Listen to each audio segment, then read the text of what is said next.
we start today with a massive legal defeat for the Trump administration, maybe the key, maybe the only real policy achievement, if you can call it that, although it's been a disaster. The blanket tariffs have been struck down by a federal court. This goes back to Liberation Day. It is an incredibly ironic situation where what's bad for the Trump administration is good for global markets, which are rejoicing at this ruling. So let's talk about it step by step.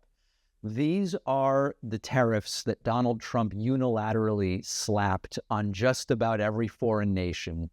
A federal court has ruled these are illegal, and these are outside of Donald Trump's authority as president. Now, these two findings, against the law, outside of Trump's authority, very common findings with regard to what Donald Trump tries to do and does, regularly doing things that are outside of the law and outside of the authority of a president of the United States. Now, this is a ruling that doesn't just poke a couple of holes in Donald Trump's economic policy. This is obliterating, arguably, the central pillar of Donald Trump's second-term agenda.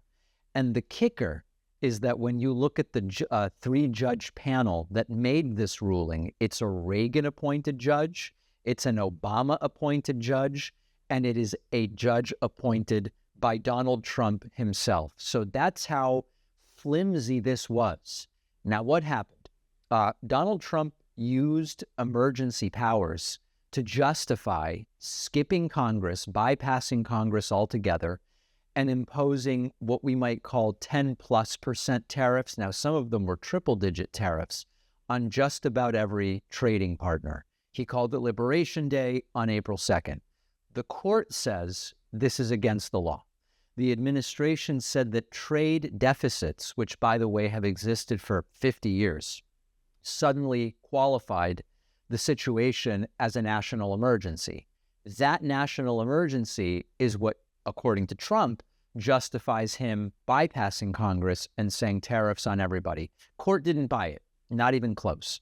And quoting from the ruling here, Trump's tariff orders, quote, exceed any authority granted to the president.